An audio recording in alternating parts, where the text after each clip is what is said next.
Easy to learning স্কুলে তোমাদের আরও একবার স্বাগত। আমরা জানি তোমরা আমাদের যারা 11-12-এর যারা এবছর পরীক্ষা দেবে সেমিস্টার 3 তারা অত্যন্ত টেনশানে আছো। এতদিন তোমরা হয়তো ফাঁকি দিয়েছো বা ক্লাসগুলো ঠিকঠাক করে করোনি। তাই জন্য তোমাদের উৎকণ্ঠা, তোমাদের মেসেজ, আমাদের চ্যানেলে তোমাদের যে ভিডিওর জন্য দাবি সেইগুলো মেটাতে আমরা একটু কষ্ট তো হচ্ছেই, মিথ্যে বলবো না। তবুও আমরা চেষ্টা করছি আমাদের সাধ্য মতো তোমাদেরকে দিয়ে যাওয়ার। আমরা যে প্রথম দিন থেকেই বলেছিলাম এবিটিএ, তোমরা জানো এটা একটা renowned test paper West Bengal বোর্ডের। তোমরা জানো একদম ঐতিহাসিক বলা যায়। মানে আমাদের বাবা ঠাকুরদারাও নাকি এই বই পড়েছে, বাবারা।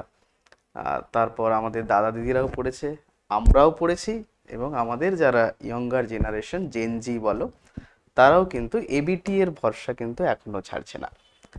তাই চলো আমরা চেষ্টা করব যতগুলো পেজ এর সলভ করানো যায়।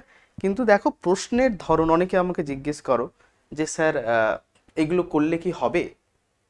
দেখো সায়েন্সে কি বলো তো, কোশ্চেনটা ঘুরিয়ে দিতে পারে। কোশ্চেনটা ধরো এইভাবে জিজ্ঞেস করেছে, একটু অন্যভাবে জিজ্ঞেস করতে পারে। যেটা তোমাদের ক্লিয়ার করতে হবে সেটা হচ্ছে কনসেপ্ট ক্লিয়ার করতে হবে ভাই। যাই হয়ে যাক, কনসেপ্ট ক্লিয়ার করো, কনসেপ্ট বিল্ড করো, তাহলে কিন্তু কোনো অসুবিধা হবে না। তুমি দেখো টেস্ট পেপারগুলো দেখো, কোশ্চেন ব্যাংক দেখো, বিভিন্ন প্রকাশনীর যে বইগুলো আছে ওইগুলো দেখো, কোশ্চেন প্যাটার্ন কিন্তু একই, দু একটা কোশ্চেন আলাদা। ঠিক আছে? সেই দু একটা কোশ্চেনের জন্য যাতে আমরা পরীক্ষার হলে ঘাবড়ে না যাই, তার জন্যই কিন্তু এই কোশ্চেন ব্যাংক প্র্যাকটিস করা। তুমি এত কোশ্চেন প্র্যাকটিস করবে, এত ধরনের কোশ্চেন প্র্যাকটিস করবে, তার ফলে তোমার পরীক্ষার হলে কিছু মনেই হবে না, ও এটা তো এরকমই হওয়া উচিত, এটা আমি তো করেছি। তো এইভাবে কিন্তু আমাদের সেই কনফিডেন্স গেইন করতে হবে। যখনই তোমার মধ্যে কনফিডেন্স আসবে, তোমার মধ্যে ভয় না আসবে, তোমার মাইন্ড কিন্তু তত বেশি ফ্রেশ থাকবে। তাই চলো আর কথা না বাড়িয়ে আমরা আজ শুরু করব মালদা জেলার 195তম পেজ, 192 সরি। প্রথম প্রশ্ন দেখো,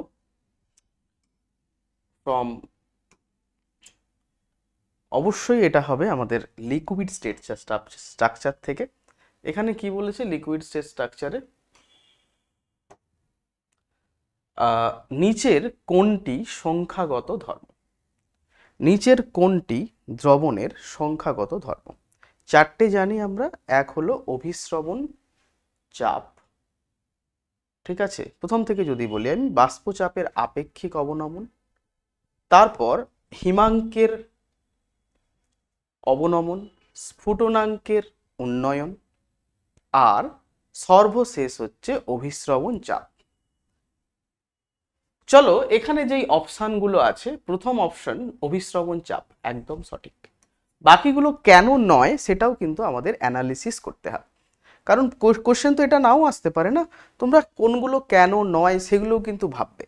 মানে ধরো আমি এখানে চারটে অপশান আছে যাকে বলে কোয়েশ্চেন অ্যানালিসিস, এটা কেন হলো না, এটা কেন ভুল করলাম, এগুলো কিন্তু তোমাদের করতে হবে। নেক্সট স্ফুটনাঙ্ক, স্ফুটনাঙ্ক কিন্তু কোনো কলিগেটিক প্রপার্টিজ নয়।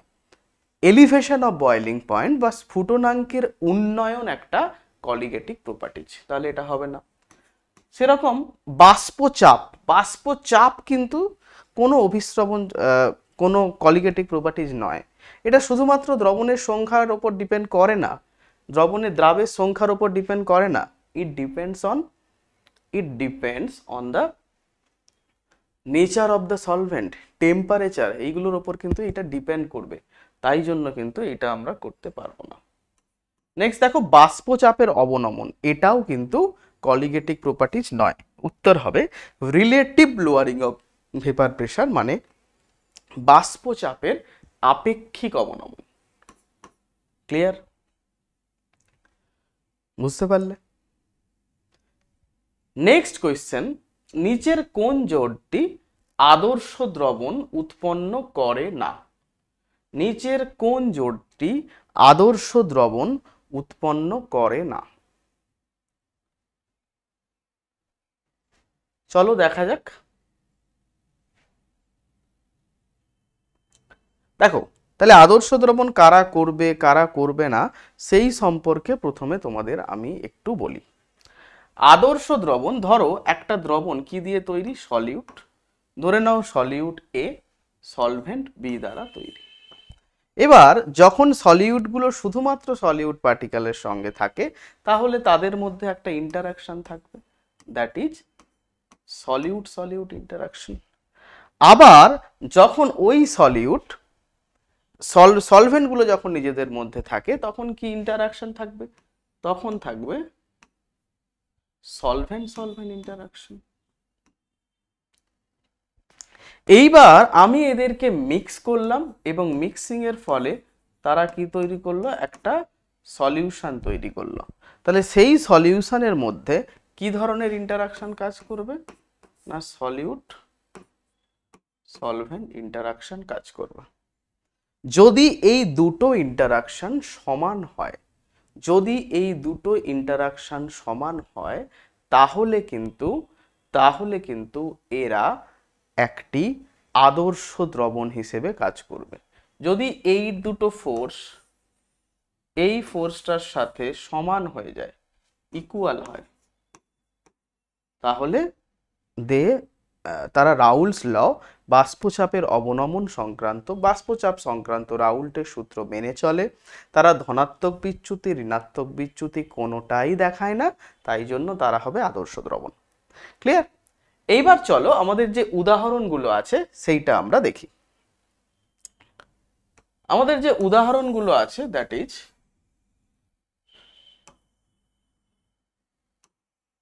এটা আমাদের বেসিক। এবার এইটাকে ধরে আমরা চলবো। কি বলেছে দেখো, প্রথম যে সলিউশনটা আছে দ্যাট ইজ C6H6 বেনজিন, আর আছে CCl4। দেখো দুটোই নন পোলার মলিকিউল, কোনো পোলারিটি নেই, তার মানে ডাইপোল ডাইপোল অ্যাট্রাকশন থাকবে না। দুটোর মধ্যে কোনোটাই হাইড্রোজেন বন্ড দেখাবে না, তাহলে পড়ে রইল কি, অনলি ভ্যান্ডারওয়াল অ্যাট্রাকশন। তাহলে এখানেও ভ্যান্ডারওয়াল অ্যাট্রাকশন ভ্যান্ডারওয়াল অ্যাট্রাকশন। আমি যদি লিখি এখানেও ভিডি ইন্টারাকশন ভ্যান্ডারওয়াল, এখানেও ভিডি, তাহলে মিক্সিং এর পরেও ভিডি, তাহলে এই দুইগুলো এটা কি দেখাবে, it shows ideal solution. Next দেখো কি আছে, নেক্সট হলো সিমিলারলি C6H6, আবার এই C6H6 এর সাথে C6H5 এর সাথে আছে CH3। তাহলে এইটা কি হবে বাবু, this is the benzene and toluene. দেখো দুটোর মধ্যেই কোনো হাইড্রোজেন বন্ডিং নেই, দুটোর মধ্যে কোনো হাইড্রোজেন বন্ডিং নেই, দুটোর মধ্যে কোনো ডাইপোল ডাইপোল অ্যাট্রাকশন নেই, শুধুমাত্র ভ্যান্ডারওয়াল। তাহলে সিমিলারলি এটাও হবে আইডিয়াল সলিউশন। নেক্সট দেখো CH3 CH2 Br CH3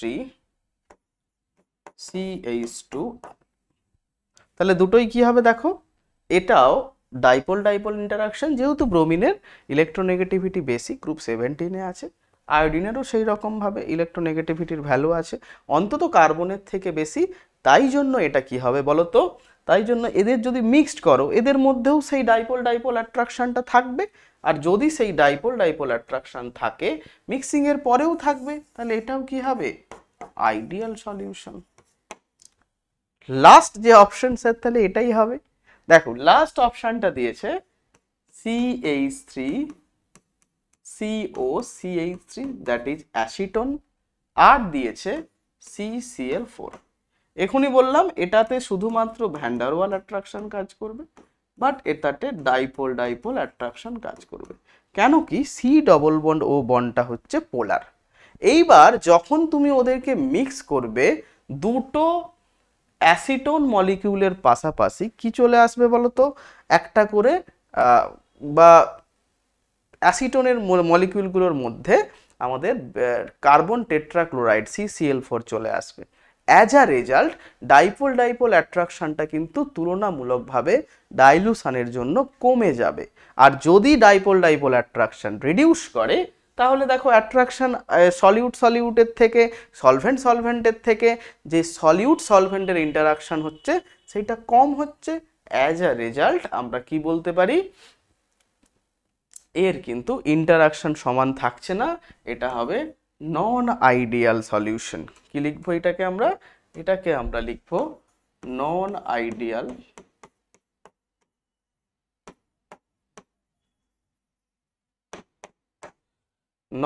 ideal solution. আশা করি তোমরা এটা বুঝতে পারলে।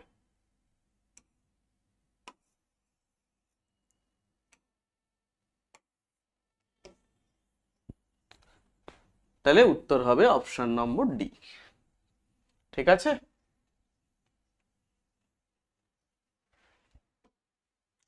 তাহলে অপশন হবে option number D. Next question, সংরক্ষক কলয়েড কি? দেখো সংরক্ষক কলয়েড হলো এমন এক, প্রথমে কথা বলি, কলয়েডগুলো দুই ধরনের হয়, একটা হচ্ছে লাইওফোবিক আর একটা হচ্ছে লাইওফিলিক। লাইওফোবিক আমরা কাদের বলবো? ফোবিয়া, ফোবিক কথাটা আছে মানে যারা ভয় পায়। ফোবিয়া কথাটা আমরা কি বিভিন্ন বস্তুতে ভয়ের জন্য আমরা ইউজ করি ফোবিয়া, তাই না? তাহলে যেটা আছে ধরো সংরক্ষক কলয়েড, তাহলে সংরক্ষক কলয়েড আমরা কখন অ্যাড করব না, দ্রাবক বিকর্ষী বা লাইওফোবিক যে কলয়েডগুলো তারা কিন্তু স্থায়িত্ব বেশি নয়, তাদের স্থায়িত্ব রক্ষা করার জন্য তাহলে আমাদের কি অ্যাড করতে হবে, যাদের স্থায়িত্ব বেশি সেই রকম কিছু কলয়েড অ্যাড করতে হবে। তারা কারা? তারা হলো দ্রাবক আকর্ষী। সেই দ্রাবক আকর্ষীগুলোকেই বলা হবে সংরক্ষক কলয়েড। কি কলয়েড? সংরক্ষক কলয়েড। তো আমরা বলবো সংরক্ষক কলয়েড হলো দ্রাবক আকর্ষী কলয়েড। নেক্সট আসি, টিন্ডাল এফেক্ট একটি আলোক সক্রিয় যা নিম্নলিখিত কোন বিষয়টির সঙ্গে সম্পর্কিত? টিন্ডাল এফেক্ট কি? একটা আলোক সক্রিয় ধর্ম, মানে কোনো বস্তুর মধ্যে দিয়ে, কোনো একটা সলিউশনের মধ্য দিয়ে তুমি যদি কোনো লাইট পাস করো, তাহলে দেখতে পাবে সলিউশনটা যদি কলয়েড হয়, ওই কলয়েডের সূক্ষ্ম সূক্ষ্ম পার্টিকেলগুলোর মধ্যে লাইটের ডিফ্লেকশন ঘটবে, লাইট একদম স্ক্যাটার হয়ে যাবে, লাইটের বিচ্ছুরণ ঘটবে, এবং লাইটের সেই যে পাথ চেঞ্জ, লাইটের সেই যে বিচ্ছুরণ তুমি বাইরে থেকে খুব সুন্দর দেখতে পাবে। এটাকেই বলা হয় টিন্ডাল এফেক্ট। তাহলে টিন্ডাল এফেক্ট কি? কোন নিম্নলিখিত বিষয়ের সঙ্গে সম্পর্কিত? উত্তর হবে বিচ্ছুরণ। নেক্সট কোশ্চেন নম্বর 5, এ এক্স বি ওয়াই তড়িৎ বিশ্লেষ্যের বিয়োজন মাত্রা আলফা ভ্যান্টফ ফ্যাক্টরের সঙ্গে সম্পর্কিত। আমি বলেছি বারবার, বিয়োজন মাত্রা যদি আলফা হয় তার ক্ষেত্রে ভ্যান্টফ ফ্যাক্টরের সূত্র হচ্ছে i-1 n-1, যেখানে এনটা কি না, এনটা হচ্ছে ওই ইলেকট্রোলাইট সলিউশনে যাওয়ার পরে বা সলভেন্টে ডিজলভ করার পরে সলিউশনে মোট কতগুলি নাম্বার অফ আয়ন দেবে, সেটাই কি হবে, সেটাই হবে তার নাম্বার অফ এন। তাহলে দেখো আমাদের আয়নটা কি আছে বাবা, আমাদের যে আয়নটা আছে সেটা হচ্ছে AXBY। এটা জলে গিয়ে কি হবে, ডিসোসিয়েট করবে। তাহলে দেখো এই x মানে কি, এখানে x number of A present, তাহলে প্রথমেই এখানে লিখে দাও x A, এটা আগে আছে তাহলে প্লাস হবে, তার চার্জ কত হবে না বির যতগুলো বি আছে সেইটা, মানে y প্লাস, সাথে সাথে কি আছে দেখো বি, কতগুলো বি আছে, y নাম্বার অফ বি আছে, তারপর এদের চার্জ কত না এক্স এর যা কোফিসিয়েন্ট আছে সেটা হবে, এর যা কোফিসিয়েন্ট মাইনাস, তাহলে total number of ion N কতগুলো হচ্ছে না এন হবে এক্স প্লাস ওয়াই। ক্লিয়ার? তাহলে আলফা সমান কি হবে, আলফা ইকুয়াল টু হবে i-1 বাই n এর জায়গায় আমি বসাবো x প্লাস ওয়াই মাইনাস 1। দেখো অপশানে কি আছে, হ্যাঁ right, option number. Next question আমরা করব,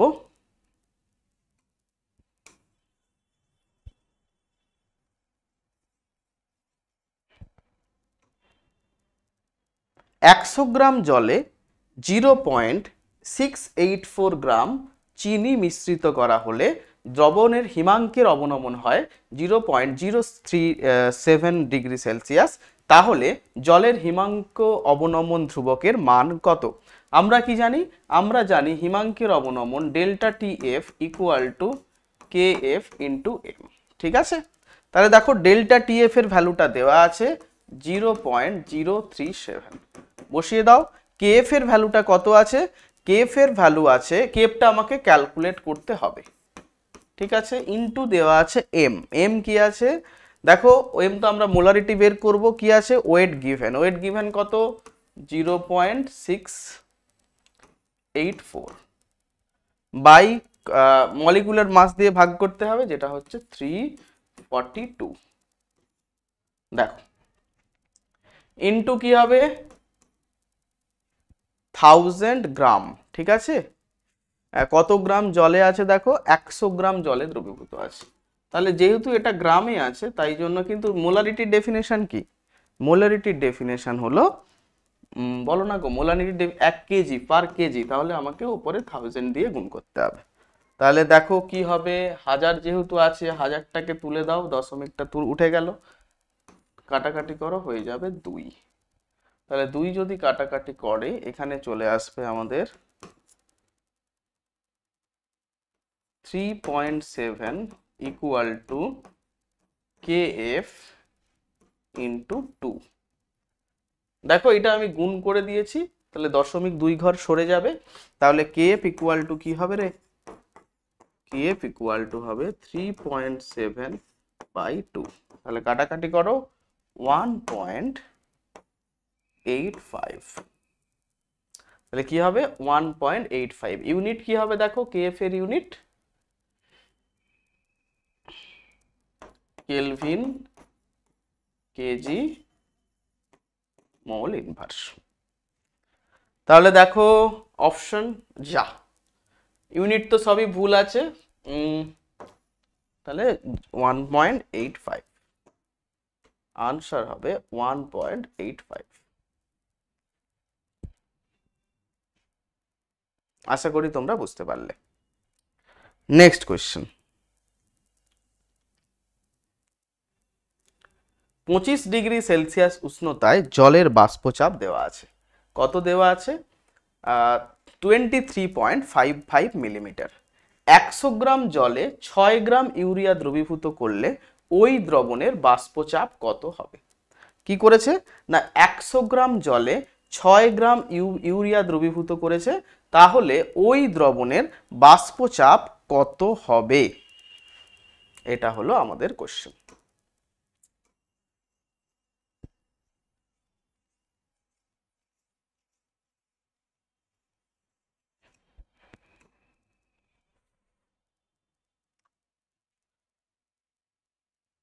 তাহলে কোন সূত্রে আমাদের পড়বে? বাষ্পচাপের আপেক্ষিক অবনমন সংক্রান্ত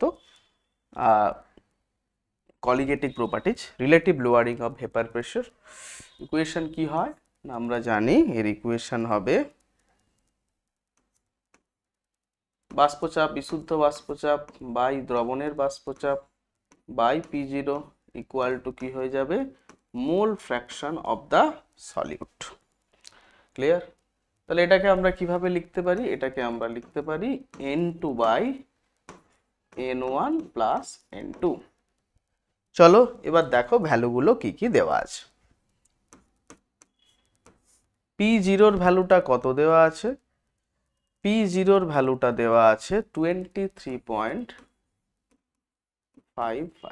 মাইনাস PS, এটা বের করতে হবে, বাই 23.55 ইকুয়াল টু দেখো N2। সলিউট কত আছে? 6 গ্রাম। দেখো 6 গ্রাম ইউরিয়া আছে, 6 গ্রাম ইউরিয়া আছে, আর ইউরিয়ার আণবিক ভর কত? 60।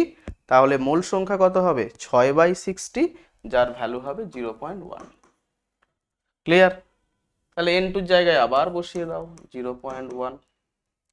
এইবার দেখো ওয়াটারের ভ্যালু কত আছে? বলেছে ওয়াটার আছে 100 গ্রাম, মানে 100/18, যদি তুমি 100/18 করো, 18 5 90, আবার 100 চলে এসছে, 5.55 এরম হতে থাকবে, তুমি সেটা লিখে দাও 5.56।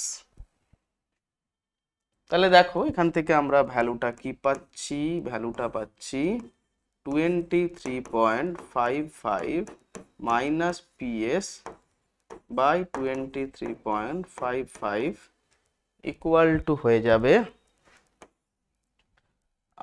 0.1 বাই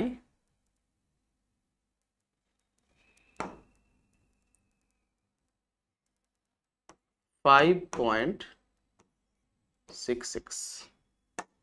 ক্লিয়ার? 5.66। তাহলে এবার দেখো যদি তোমরা গুণ করে দাও, এটাকে গুণ করে দিলে কি পাবে, এদিক ওদিক গুণ করলে আমরা পাবো 23.55।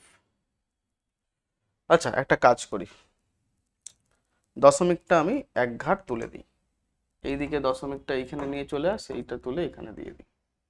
তাহলে দেখো এখান থেকে আবার আমরা কি পেয়ে যাব, এইটাই পাবো। তাহলে সুবিধা হবে 23.55 ইন্টু 56.6 মাইনাস 56.6 PS।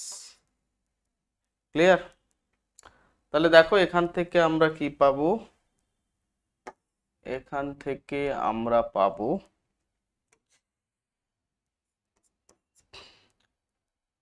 PS-টা আমরা কি করে পাবো। আচ্ছা দেখো আমি এইভাবে করতে পারি, PS-টা এইদিকে নিয়ে চলে এসো, PS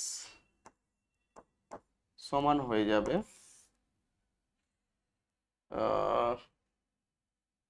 56.6 ইন্টু, দেখো এইদিকে আছে 23, এদিকেও 23, 23টা এদিকে নিয়ে আসলে মাইনাস হবে। তাহলে আমি যদি 23 কমন নিয়ে নিই তাহলে হয়ে যাবে 23.55 ইন্টু 23.55 ইন্টু এদিকে কত আছে দেখো 56, এদিকে কত আছে 1, কমন নিয়ে নিয়েছি তাই না, কারণ দেখো 56 ইন্টু এখানে 1 ইন্টু আছে ধরে নাও, তাহলে এখান থেকে পেয়ে যাবে 55.6। তাহলে দেখো এই দুটো ভ্যালু নিয়ারলি ইকুয়াল, নিয়ারলি যদি ইকুয়াল হয় তাহলে এবার আমরা ভ্যালুগুলো যদি একবার দেখি, হ্যাঁ ভ্যালু দেখে বুঝতে পারছো এটার ভ্যালু তো নিয়ারলি ইকুয়াল, 56 58 একের ডিফারেন্স আছে। তাহলে একের ডিফারেন্সে ভাগ করলে ভ্যালুটা 23-এর কাছাকাছিই থাকবে, ভ্যালুটা কখনোই 15 13 12 এইগুলো হতে পারে না। তাহলে উত্তর হবে 23.13। দেখে নেবে তোমরা, এটাই উত্তর আসবে, ক্যালকুলেট করে বাকিটা দেখে নিও, দেখবে এরকম কিছুই একটা আনসার আসবে। কেন আসবে সেটা তোমাদের বুঝিয়ে দিলাম, এইভাবে কমন নিয়ে করার চেষ্টা করবে, তাহলে কিন্তু তোমাদের সুবিধে হবে।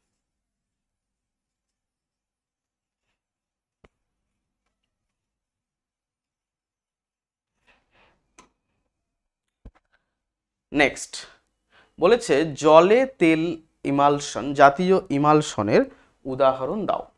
জলে তেল জাতীয় ইমালশন হলো কড লিভার অয়েল, এটা তো মুখস্থই করতে হবে, এটা তো তেলে জল মাখন, এটাও তেলে জল, এটাও তেলে জল, তাহলে কড লিভার অয়েল হচ্ছে তোমার জলে তেল, liquid oil in water, oil in water. Next হলো বিজারণ ধর্ম দেখায় কোন অ্যাসিড। দেখো বিজারণ ধর্ম সেই অ্যাসিডগুলোই দেখাবে, ফসফরাসের যে অক্সো অ্যাসিডগুলো আছে যাদের পিএইচ বন্ড আছে, তাহলে পিএইচ বন্ডগুলো খুব ভালোভাবে ব্রেক করবে, তারা অন্যকে কি করবে, হাইড্রোজেন ডোনেট করতে পারবে। তাহলে দেখো পিএইচ বন্ড আমি যদি দেখি এটা H3PO3 হবে, কখনোই HPO3 হতে পারে না। এটা দেখতে কেমন, OH OH H, তাহলে পিএইচ বন্ড কটা আছে, একটা, PO4 OH OH OH। Next H3PO2, হ্যাঁ এইটা সব থেকে বেশি হবে, OH H OH। নেক্সট হচ্ছে তোমার HPP, দেখো দিয়ে দিলাম, ও 7টা আছে,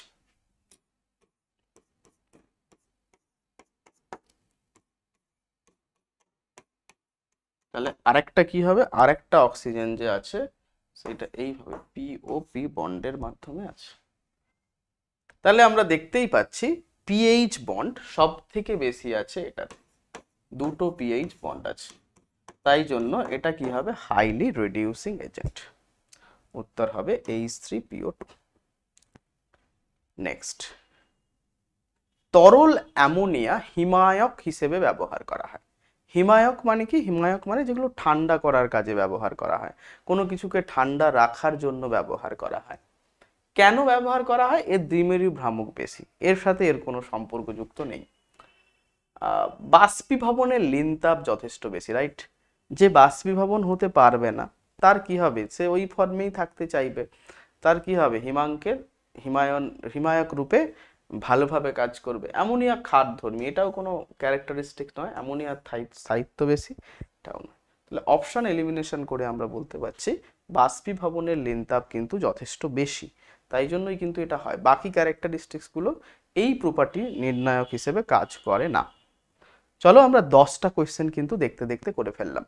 তোমরাও আমাদের কমেন্ট করতে থাকো, তাহলেই আমাদের উৎসাহ পাবো, আমরা উৎসাহ পাবো। না হলে দেখো আমাদেরও একটা অনুপ্রেরণা তো চাই, যে ছেলেরা আমাদের দেখে উপকৃত হচ্ছে, না হলে আমরাই ডিমোটিভেট হয়ে যাব। তাহলে আমরা কি ঠিকঠাক পড়াচ্ছি না, ছেলেরা দেখছে না,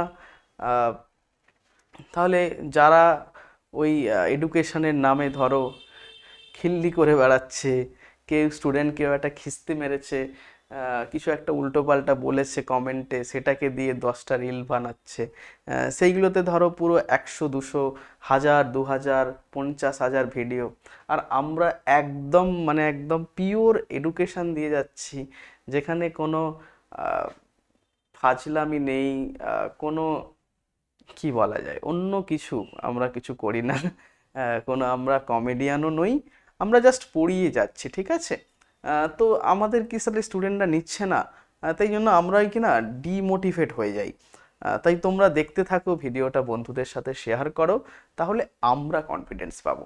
আমরা যেমন তোমাদের কনফিডেন্স বাড়াচ্ছি, তোমরাও চেষ্টা করো আমাদের কনফিডেন্স বাড়ানোর। চলো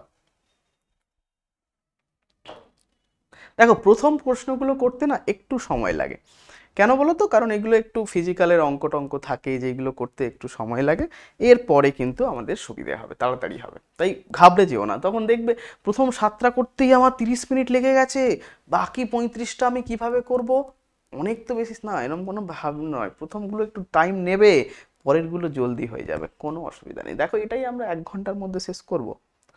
নেক্সট বলেছে কোন হাইড্রাইডগুলোর আম্লিকতা অনুযায়ী সাজা। আম্লিকতা মানে কি, যে যত ভালো H+ ডোনেট করবে সে কি করবে, তত ভালো অ্যাসিড। তাহলে দেখো অপশন অনুযায়ী কি আছে, H2O, H2S, H2AC,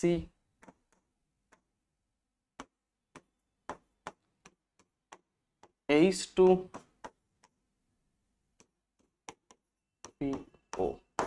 এটা যদিও খুব একটা দেখা যায় না, রেডিও অ্যাক্টিভ, এই জন্য এটাকে আমরা বাদই দিই।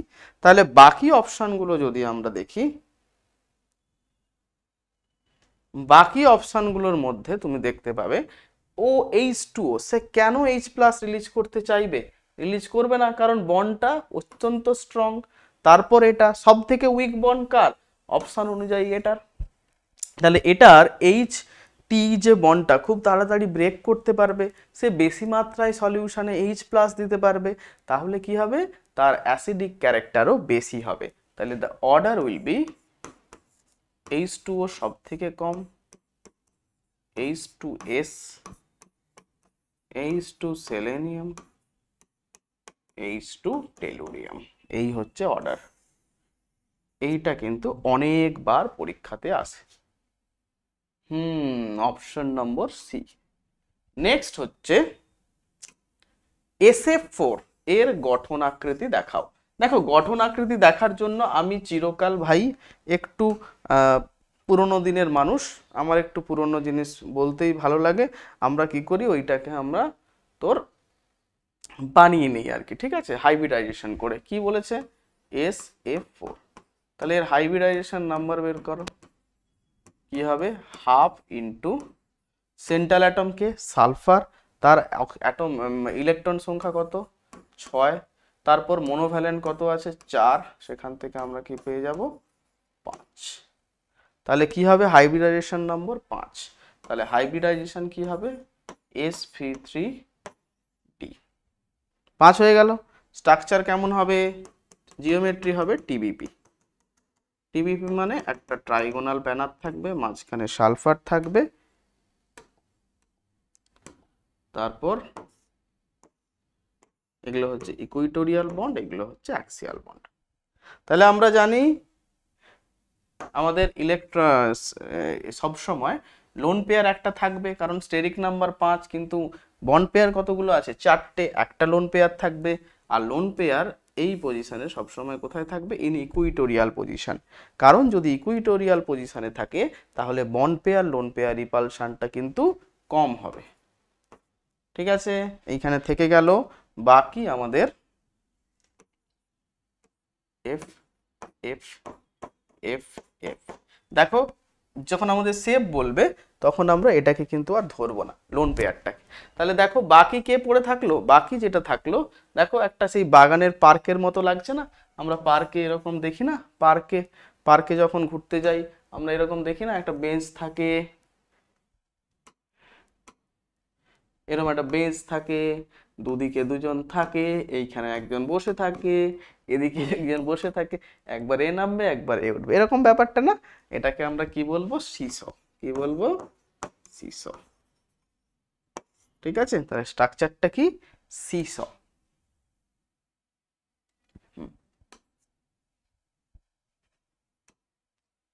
খুব সুন্দর। চলো নেক্সট কোয়েশ্চেনে আসি। নেক্সট কোয়েশ্চেন হলো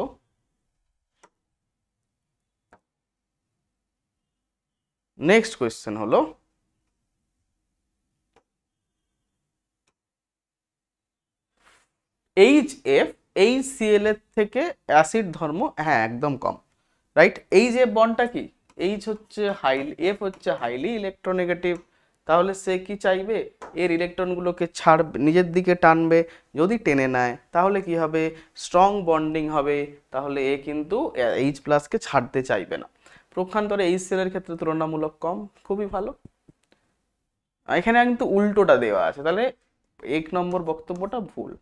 নেক্সট দেখো HF এর হাইড্রোজেন বন্ড দেখা যায়, হ্যাঁ দেখা যায়, কারণ কি H হাইলি ইলেকট্রোনেগেটিভ এরকম ভাবে থাকে। তাহলে কি হবে এক নম্বর বক্তব্যটি HF হলো অ্যাসিড ধর্ম, HCl অপেক্ষা কম, এবং HF এ হাইড্রোজেন বন্ধন বর্তমান। তাহলে কি হবে 1 ভুল 2 সঠিক। নেক্সট F অপেক্ষা Cl এর ইলেকট্রন আসক্তি কম, একদম জানি অর্ডারটা কি হয় Cl ফ্লোরিন ব্রোমিন আয়োডিন, এই অর্ডারটাই হয়। এবার দেখো নেক্সট কি বলেছে F এর আকার বৃহদাকার, এটা একটা কারণ হলো, কারণটা কি সেটাই চেয়েছে। এর আকার F এর আকার ক্ষুদ্র, তাই জন্য কি হয় F এর আকার যেহেতু ক্ষুদ্র হয়, যখন এতে আরো একটা ইলেকট্রন আসবে তাহলে কিন্তু ইলেকট্রন রিপালশন সৃষ্টি হবে, তাই জন্য সিস্টেমটা স্টেবিলাইজড হবে না। নেক্সট কোয়েশ্চেন এর পার্শিয়ালি হাইড্রোলিসিস, কার্স partial hydrolysis, partial hydrolysis of XeF4। ঠিক আছে XeF4, XeF4, এখানে কি দেব জল দেব, জল দিলে পার্শিয়াল হাইড্রোলিসিসে দেখা যাবে এই XeOF2 এইটা তৈরি হয়, অপশানে আছে কি হ্যাঁ আছে, প্লাস HF তৈরি হবে। এবার তোমরা ব্যালেন্স করে নেবে, আমি আর দেখাচ্ছি না, ব্যালেন্স করে মনে রাখবে XeF4 এর হলে XeOF2 এটা কিন্তু তৈরি হয়।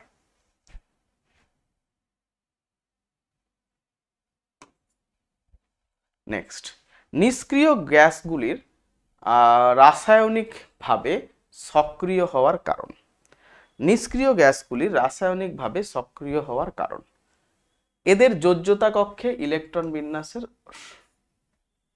সম্পূর্ণতা, একদম ঠিক, ফুলফিল্ড, তাই জন্য এদের আয়োনাইজেশন এনথালপি খুব বেশি। ঋণাত্মক ইলেকট্রন আসক্তি। আরে ভাই, ঋণাত্মক ইলেকট্রন আসক্তি কি করে হয়? ইলেকট্রন আসক্তি যত ঋণাত্মক হবে সেটা তো ভালোই হবে, তো এটা কখনোই হবে না, ভুল। উচ্চ জারণ শক্তি, এটাও হবে না। তাহলে কি হবে? এটা ঋণাত্মক নয়, এটা ধনাত্মক পাওয়া উচিত ছিল, ঠিক আছে? এটা ধনাত্মক হলে 1 2 3 সঠিক, অপশন অনুযায়ী এটাই ওরা দিতে চেয়েছিল, ঠিক আছে? হ্যাঁ, 16 নম্বর অবধি আমরা করে নিলাম, ইনঅর্গানিক শেষ, বাকি হচ্ছে অর্গানিক পার্ট। চলো, অর্গানিক পার্টের জন্য আমরা কি করব, প্রথমেই একদম গ্রিগনার্ড রিয়েজেন্টের রিয়াকশন। এই প্রশ্নটা কিন্তু গত বছরই পরীক্ষাতে এসেছিল, এইচএস পরীক্ষাতে। যেমন দেখো কি আছে, আর এমজিএক্স, এটা একটা গ্রিগনার্ড রিয়েজেন্ট। এর মধ্যে কি হবে যে কার্বন সেন্টারটা থাকবে, সেই কার্বন সেন্টারটা নেগেটিভ চার্জ কস্ত একটা নিউক্লিও ফাইলে পরিণত হয়ে যাবে। কেন নিউক্লিও ফাইল? এখানে আমি এমজি অ্যাড করে দিয়েছি, Mg2+, তাহলে এটা কি হবে, নেগেটিভ চার্জ। তাহলে এ কি করবে, এই নেগেটিভ চার্জে দিয়ে পজিটিভ সেন্টারকে অ্যাটাক করবে। দেখো দুটো সেন্টারই সিমেট্রিক্যাল, এখানেও CH2 এখানেও CH2, তাহলে কি হবে, এই দিকটা আমি অ্যাটাক করলাম, এই বন্ডটা ব্রেক করলো, ব্রেক করলে আমরা তাহলে কি পাবো বলো তো, আর একটা বন্ড ক্রিয়েট হলো CH2, এই বন্ডটা তো আর নেই রে, CH2O-। এবার দেখো নিশ্চয়ই এখানে H+ দেওয়া আছে, নেই থাকলেও H+ দিয়ে দেবে, H তৈরি হবে এটা। আর CH2OH, option number D. Next question হলো, নেক্সট কোয়েশ্চেন, নিম্নলিখিত কোন যৌগটি সবচেয়ে সক্রিয়ভাবে SN1 বিক্রিয়ায় অংশগ্রহণ করে? কোন বিক্রিয়ায় অংশগ্রহণ করে? SN1 সবচেয়ে সক্রিয়ভাবে SN1 বিক্রিয়ায় অংশগ্রহণ করে। SN1 বিক্রিয়ায় অংশগ্রহণ করে, আমরা কি জানি, যারা 1 ডিগ্রি হয় তারা SN1 বিক্রিয়ায় ভালোভাবে অংশগ্রহণ করে। 1 ডিগ্রি কোনটা, 3 ডিগ্রিটা ভুল বললাম, 3 ডিগ্রি SN1 এ ভালো করে, কারণ 3 ডিগ্রি কার্বোক্যাটায়নের মোর স্টেবল। আর দেখো এটা 3 ডিগ্রি, অপশন হবে না। নেক্সট, ইথাইল বেনজাইন ফর্মুলা কি?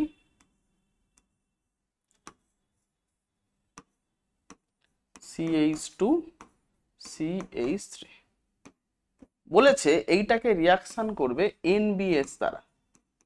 NBS মানে কি, N ব্রোমো সাকসিনামাইড। দেখতে কেমন রে ভাই? দেখতে হচ্ছে এরকম, NBr ডবল বন্ড ও ডবল বন্ড ও, এটা হচ্ছে N ব্রোমো সাকসিনামাইড। এ কি দ্বারা রিয়াকশনটা করে না, এ রেডিক্যাল ফরমেশনের মাধ্যমে রিয়াকশনটা করে। তাহলে এই বিক্রিয়ায় কি তৈরি হবে, একটা রেডিক্যাল তৈরি হবে। এখানে কত ধরনের sp3 হাইড্রোজেন আছে? 2 ধরনের, এটা একটা হাইড্রোজেন আর এইটা একটা হাইড্রোজেন। দুটো হাইড্রোজেন রিলিজ করে কতগুলো রেডিক্যাল দিতে পারে না, রেডিক্যাল দিতে পারবে আমাদের 3টে, হ্যাঁ না? কতগুলো রেডিক্যাল দিতে পারবে? 3টে। কেন 3টে? sp2 তো বেরোবে না, তাহলে দুটো। তাহলে কি হবে, এখান থেকে আমরা কি রেডিক্যাল পাবো? রেডিক্যাল পেতে পারবো, এই একটা রেডিক্যাল পেতে পারবো CH2, এইখানে এই হাইড্রোজেনটা যদি বেরোয়, আচ্ছা এটা CH3 হবে রে, ঠিক আছে। নেক্সট দেখো আর কি পেতে পারি,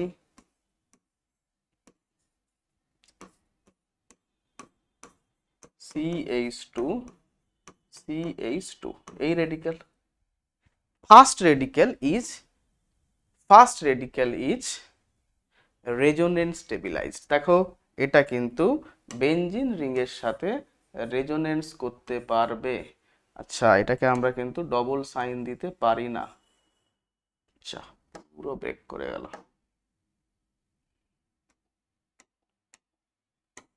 পুরো এটা ব্রেক করে গেল।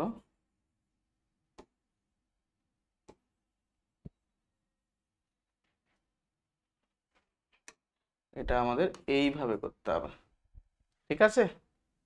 কিন্তু এক্ষেত্রে দেখো কোনো রেজোনেন্সের পসিবিলিটিই নেই, তাই জন্য আমাদের প্রোডাক্ট কি হবে, বিআর কোথায় অ্যাড হবে? বিআর হবে এই কার্বনে, আমরা প্রোডাক্ট হিসেবে পাবো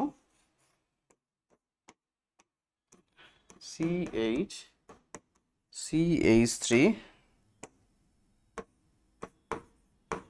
Br, এটাই হবে আমাদের প্রোডাক্ট। নেক্সট, পরিবেশ এর ওপর নিম্নলিখিত কোনটি দীর্ঘস্থায়ী প্রভাব রাখে? ডিডিটি। এটা কোনো কোয়েশ্চেন হলো? তোমাদের নাম্বার দিয়ে দিয়েছে। এটা নিচের কোন অ্যালকোহলটি লুকাস রিএজেন্ট হিসেবে কাজ করে? নিচের কোন অ্যালকোহলটি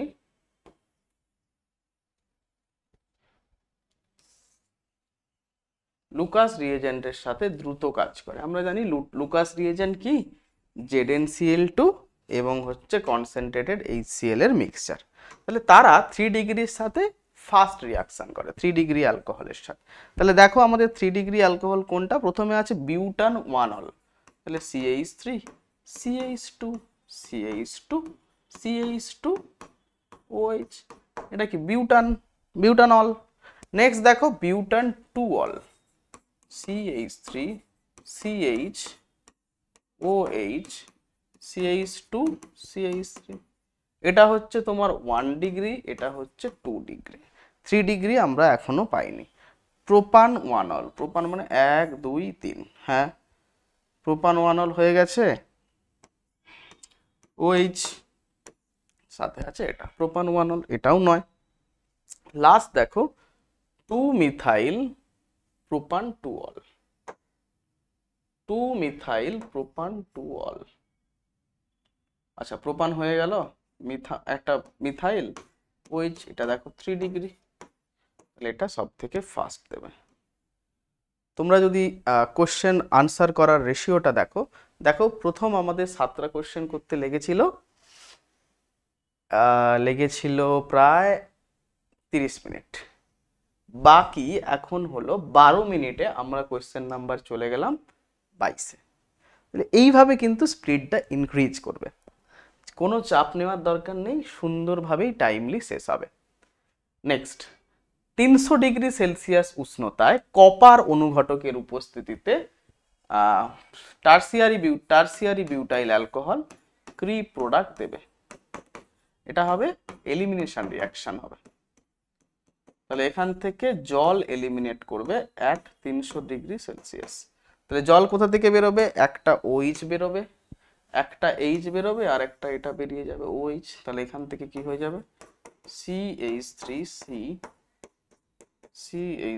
ডবল বন্ড CH2, এটা বেরোবে, তাই না? আনসার হবে অপশন নম্বর বি।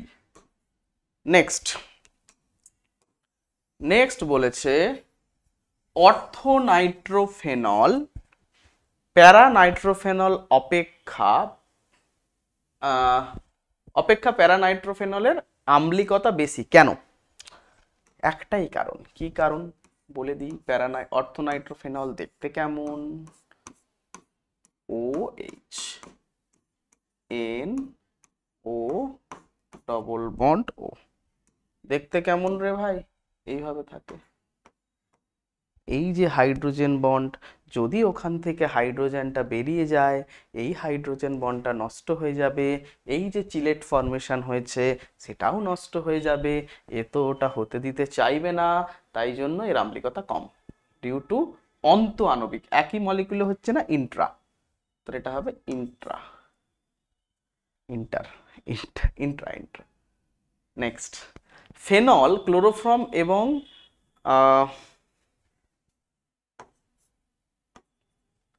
কি হলো রে? ফেনল ক্লোরোফর্ম এবং NaOH এর সাথে বিক্রিয়া করলে কি উৎপন্ন করে? খুবই ইম্পর্টেন্ট রিয়াকশন। ফেনল সে কার সঙ্গে রিয়াকশন করবে? CaCl3 NaOH রিয়াকশন করে দেবে স্যালিসালডিহাইড। রিয়াকশনটার নাম কি গো? নাম হলো রাইমার-টিম্যান রিয়াকশন। নেক্সট, কোন ইথারগুলি উইলিয়ামসন পদ্ধতিতে তৈরি করা সম্ভব? হ্যাঁ এটা সম্ভব, ওএনএ দিয়ে দাও। এটাও সম্ভব। নেক্সট, এটা সম্ভব নয়। কষ্ট হয়। এই গ্রুপটা আছে না, লাস্টেরটাও সম্ভব। তাহলে অপশন হওয়া উচিত 1 2 4। কি আছে? 1 2 আছে, 4টাকে কেন মিস করে দিয়েছে? নিশ্চয়ই এখানে কিছু একটা ফেনলিক রিং ফিং দিতে চেয়েছে, ও কিছু একটা আলাদা করেছে। করো 1 2, কোশ্চেন অনুযায়ী যেরকম দেওয়া আছে আমরা সেরকমই করব। গ্লুকোজের সাথে ব্রোমিন জলের বিক্রিয়ায় কি উৎপন্ন হয়? না, গ্লুকোজের সাথে ব্রোমিন জলের বিক্রিয়ায় ব্রোমিন জল একটা উইক অক্সিডাইজিং এজেন্ট, সিএইচও গ্রুপকে কনভার্ট করবে COOH এ, তাহলে কি তৈরি করবে? গ্লুকোনিক অ্যাসিড। নেক্সট দেখো স্টার্চ। স্টার্চ একটা বহৎ সংখ্যক গ্লুকোজ অণু নিয়ে তৈরি, এটা একটা পলিস্যাকারাইড। নেক্সট পেপটাইড বন্ড কোথায় দেখা যায়? 2 3টে অ্যামিনো অ্যাসিড নিজেদের মধ্যে যুক্ত হয়ে পেপটাইড বন্ধন তৈরি করে। অ্যামিনো অ্যাসিড RNA তে অনুপস্থিত, ডিএনএ তে অনুপস্থিত, RNA তে থাকে, এটা কি হবে? ইউরাসিল। দেখে নেবে 1 3, একটাই 3 তো এটাই আছে ভাই, দেখার দরকারই নেই। নেক্সট দুটো বলেছে এদের মধ্যে কোনটি সঠিক। দেখো যেই প্রথম কাইরাল কার্বনটা থাকবে তার যদি OH গ্রুপটা রাইট হ্যান্ড সাইডে থাকে তাকে আমরা বলবো D, আর OHটা যদি লেফট হ্যান্ড সাইডে থাকে তাকে বলবো L। তাহলে কি হবে? A1 হচ্ছে D ডেক্সট্রো রোটেটরি, আর 2 হচ্ছে লেভো রোটেটরি। তাহলে কি হবে? নিচের কার্বোহাইড্রেটগুলির মধ্যে কোনটি মনোস্যাকারাইড? সুক্রোজ তো নয়, দুটো দিয়ে তৈরি ডাইস্যাকারাইড। ফ্রুক্টোজ আর দেখার দরকারই নেই। দেখো 29 কোয়েশ্চেনে চলে এলাম, আর এই কটা বাকি। বলেছে কোন অ্যামিনো অ্যাসিডে সালফার থাকে? ভাই এই কোয়েশ্চেনগুলো কিন্তু তোকে একটু মুখস্থ করতে হবে, নাহলে তুই পাবি না। কোন অ্যামিনো অ্যাসিড একটা হরমোনের নাম বলো যেটা স্টেরয়েড ধর্মী, এরকম কোয়েশ্চেন আছে কিন্তু, ঠিক আছে। এখানে সেরকম দিয়েছে কোন অ্যামিনো অ্যাসিডতে সালফার আছে, উত্তর হবে সিস্টিন। নেক্সট অ্যামাইলোলাইটিক উৎসেচক কোন সাবস্ট্রেট থেকে পাওয়া যায়, বিক্রিয়া করে? এগুলো একটু বায়োলজির কোশ্চেন, তোমরা জানো, এটা হবে শর্করা। নেক্সট জুতো পলিমার। আমি বারবার বলি পলিমার চ্যাপ্টারে 2 ধরনের পলিমার পাওয়া যায়, একটা হচ্ছে কনডেনসেশন পলিমার, একটা হচ্ছে অ্যাডিশনাল পলিমার বা জুতো, আর একটা হচ্ছে সংঘনন পলিমার। যেইগুলোতে কোনো অ্যাটমের লস হয় না সেগুলো হচ্ছে অ্যাডিশন, যেমন কি PVC, পলিথিলিন, তারপর রাবার, এইগুলো। তাহলে সেখানে দেখো জুতো পলিমার কি আছে? PVC আছে, ভিনাইল পলিমার, একদম করে দাও। কনডেনসেশন পলিমার পলিএস্টার, এস্টার যখন তৈরি হয় তখন একটা জলের অণুকে কিন্তু বের করতে হয়, তাহলে এখানে লাগবে এস্টার। নেক্সট কোপলিমার কারা? ধরো স্টাইরিন বিউটাডাইন, দুটো, স্টাইরিন একটা মনোমার, বিউটাডাইন একটা মনোমার, যাকে বলে বুনা এস রাবার, সেটা একটা কোপলিমার। তাহলে অপশন কি হবে? 1 B, 2 C এবং 3 A। 1 B, 2 C, 3 A, এইটা। নেক্সট প্রাকৃতিক রাবার, এইটা methyl 1,2,1,3 butadiene, 2 methyl 1,3 butadiene. Hexamethylene diamine এবং অ্যাডিপিক অ্যাসিড, এটা হলো লাইলন 6,6 এর মনোমার। ফর্মুলা যদি তোমাদের দেয় CH2 COOH, এটা হচ্ছে অ্যাডিপিক অ্যাসিড, আর ওইটা হলো CH2 না, ভুল হয়ে গেল,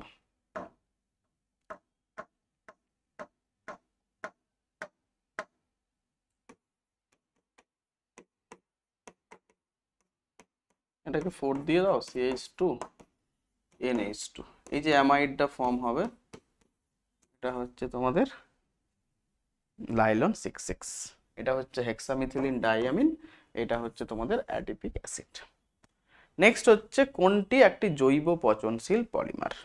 অপশন হবে, এটা খুব ইম্পর্টেন্ট প্রশ্নে মনে রাখবে, লাইলন 26, একমাত্র লাইলন পলিমার যেটা কিনা বায়োডিগ্রেডেবল, যেটা কিনা পচনশীল।